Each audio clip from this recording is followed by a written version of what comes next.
Kinetics বা গতিবিদ্যা মানে তো বোঝো যে একটা বিক্রিয়ার হার, বিক্রিয়াটা কত দ্রুত আগাচ্ছে বা কত ধীরে আগাচ্ছে, এটাকে আমরা বলি যে বিক্রিয়ার কাইনেটিক্স, রাসায়নিক গতিবিদ্যা।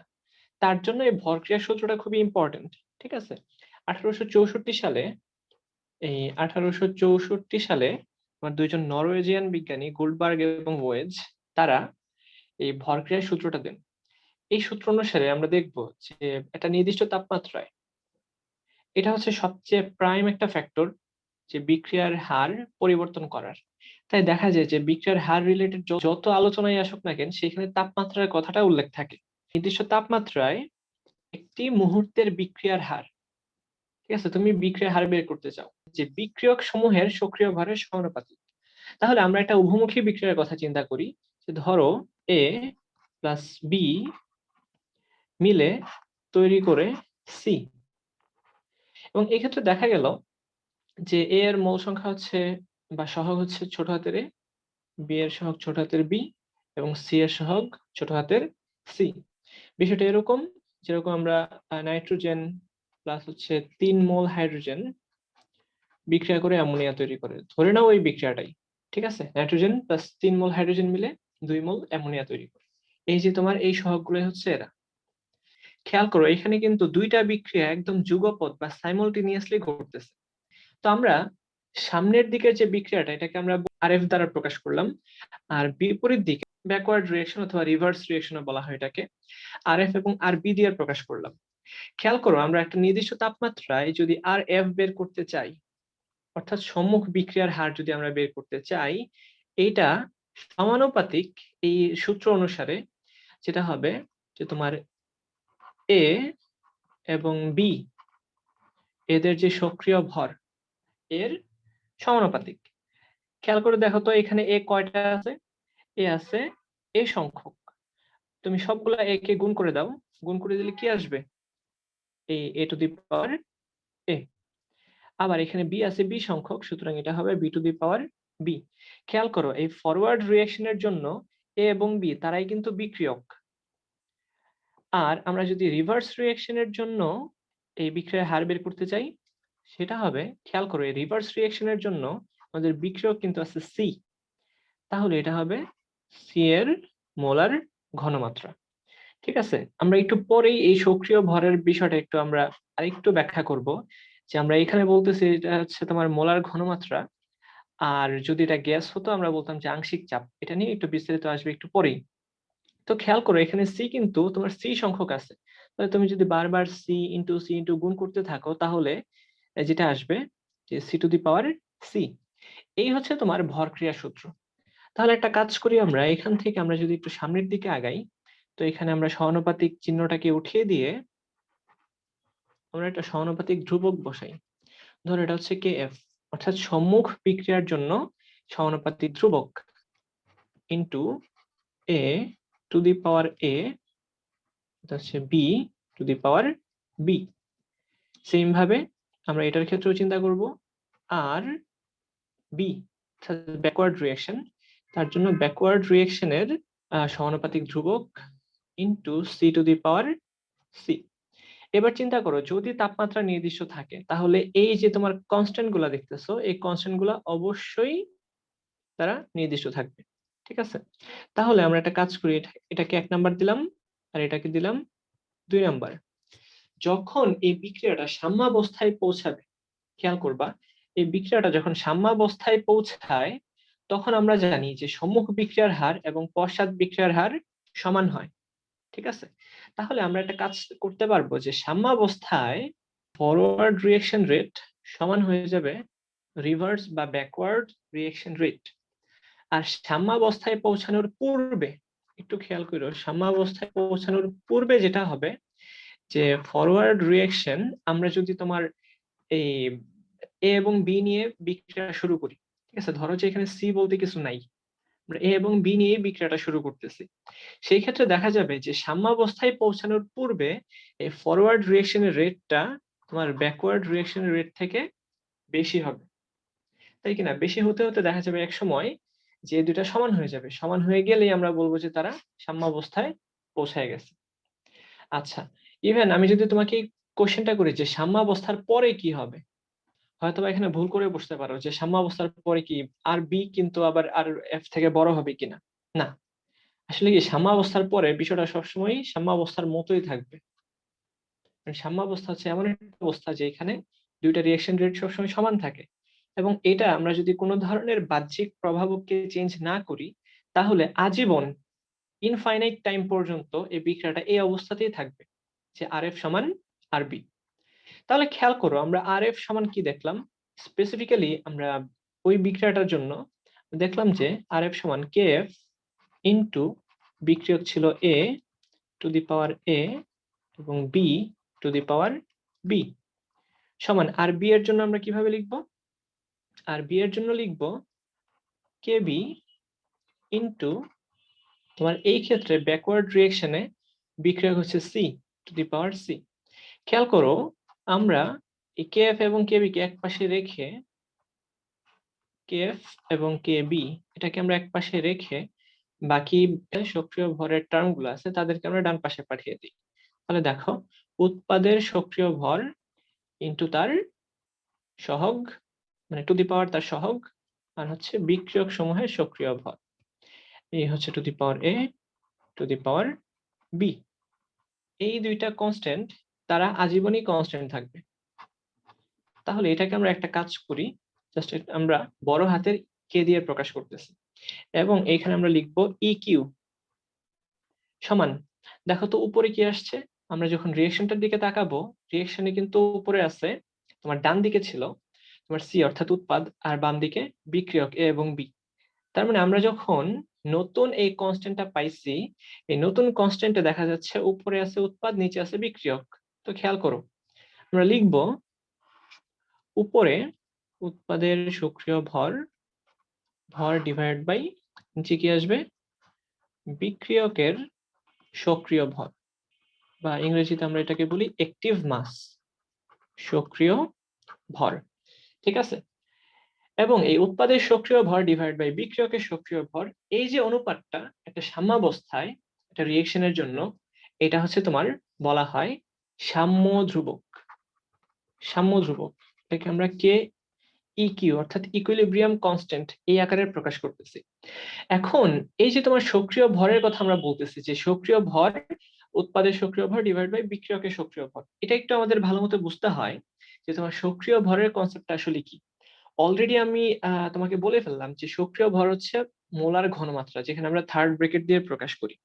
তার মানে একটা কেসে আমরা বুঝে গেলাম এই সক্রিয় ভর হচ্ছে কি কোন একটা যৌগের, কোন একটা পদার্থের তোমার মোলার ঘনমাত্রা। খেয়াল করো যদি ওই যৌগটা তোমার দ্রবণে দ্রবীভূত অবস্থায় থাকে, যদি দেখো যে একটা দ্রবণ আছে তোমার, দ্রবণ একটা পদার্থের দ্রবণ, তাহলে এই দ্রবণের মোলার ঘনমাত্রা যদি বের করো, দেখো মোলার ঘনমাত্রা, মোলার স্ট্রেংথ বা মোলার কনসেন্ট্রেশন, এটাই হবে তোমার সক্রিয় ভর। ঠিক আছে, এটাকে আমরা কি দ্বারা প্রকাশ করি, তো এস বড় হাতের এম দ্বারা প্রকাশ করি, যে কোনো একটা দ্রবণের স্ট্রেংথ যেটা হচ্ছে মোলারিটি এককে, এটাই কিন্তু ওই দ্রবণের ওই পদার্থের সক্রিয় ভর। 2 নাম্বার, যদি ওই রাসায়নিক সাবস্টেন্সটা তোমার একটা গ্যাস বা গ্যাস মিশ্রণ আকারে থাকে, গ্যাস মিশ্রণে কোন একটা গ্যাসের আংশিক চাপ যেটা, এই আংশিক চাপটাকে আমরা ওই গ্যাসের সক্রিয় ভর বলবো। ঠিক আছে, যদি গ্যাস মিশ্রণ হয়, আর যদি তোমার কোনো একটা গ্যাসীয় বিক্রিয়া হয় সেক্ষেত্রে অবশ্যই এখানে গ্যাসের মিশ্রণই থাকে, সেই ক্ষেত্রে প্রত্যেকটা কম্পোনেন্টের আংশিক চাপকেই আমরা সক্রিয় ভর বলবো। ঠিক আছে, এবং সেই ক্ষেত্রে যদি তোমার ইকুইলিব্রিয়াম কনস্ট্যান্টের লিখতে হয়, খেয়াল করো আমরা যদি আগের রিঅ্যাকশনটার ক্ষেত্রে লিখি যে সি এর আংশিক চাপ পিসি টু দি পাওয়ার সি। ঠিক আছে, যখন তুমি চাপের নিচে ওই সাবস্টেন্সটার কথা উল্লেখ করে দিবা সেটাকেই আংশিক চাপ বোঝাবে।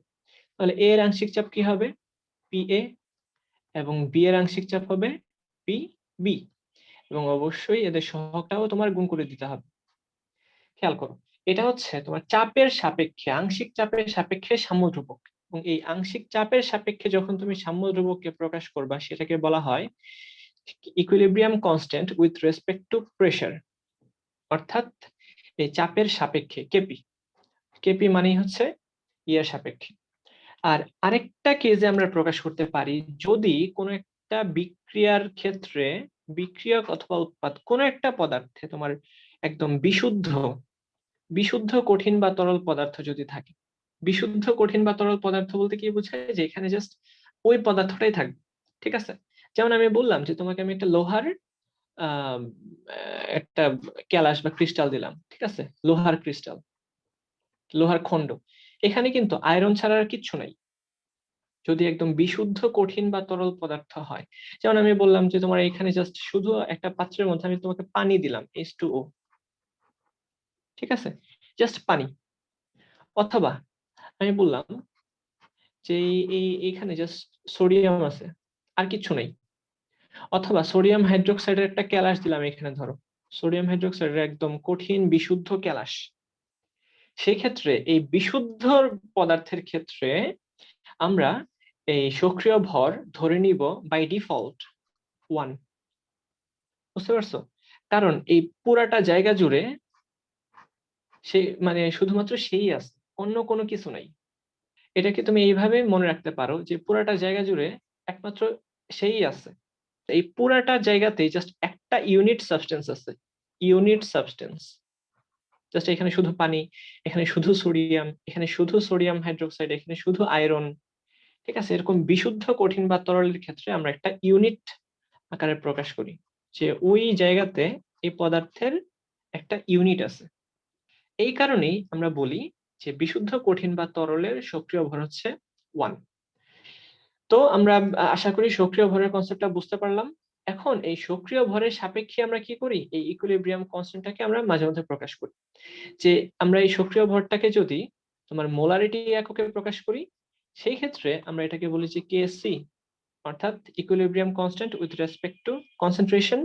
আর যদি আংশিক চাপের সাপেক্ষে প্রকাশ করি সেটা হবে কেপি। এবং এই চ্যাপ্টারে খুবই ইম্পর্টেন্ট একটা সূত্র থাকে, যে তোমার কেপি সমান KC R T, molar gas constant, to the power delta N. এটা হচ্ছে কেপি এবং কেসি এর মধ্যকার সম্পর্ক। খেয়াল করো এক্ষেত্রে ডেল্টা এন এর মান কি। এক্ষেত্রে ডেল্টা এন হচ্ছে উৎপাদ ছিল সি সংখ্যক আর বিক্রিয়ক হচ্ছে এ এবং বি সংখ্যক। তাহলে এই ডেল্টা এন এর মানটা হবে সি মাইনাস এ প্লাস বি, অর্থাৎ উৎপাদের মোল সংখ্যা ডিভাইড মাইনাস বিক্রিয়কের মোল সংখ্যা। এইভাবে আমরা কেপি এবং কেসির মধ্যে একটা সম্পর্ক তৈরি করতে পারি। বুঝা গেল?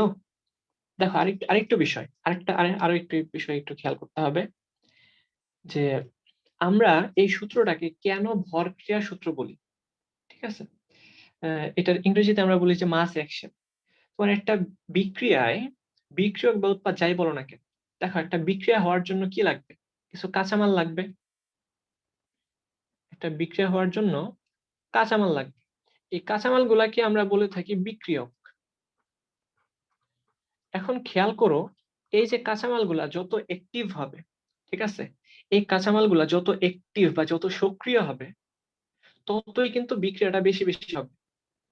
তো এটাই কিন্তু বোঝায় যে এই বিক্রিয়াটা, কোন একটা বিক্রিয়া কত বেশি হবে সেটা ডিপেন্ড করবে যে বিক্রিয়ার কাঁচামাল গুলা কতটুকু অ্যাক্টিভ, কতটুকু সক্রিয়। ঠিক আছে, যদি এরা বেশি সক্রিয় হয় তাহলে বিক্রিয়া বেশি হবে, যদি এরা কম সক্রিয় হয় তাহলে বিক্রিয়া কম হবে।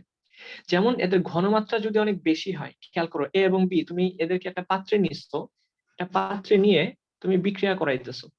এ এবং বি অনেক বেশি ঘনমাত্রার, ধরো একদম পুরো কনসেন্ট্রেটেড সালফিউরিক অ্যাসিডের সাথে তোমার কনসেন্ট্রেটেড সোডিয়াম হাইড্রোক্সাইডের বিক্রিয়া করতেছো। খেয়াল করো যত বেশি ঘনমাত্রা হবে দেখা যাবে যে বিক্রিয়াটা তত রিগোরাসলি হবে, তত তাড়াতাড়ি হবে।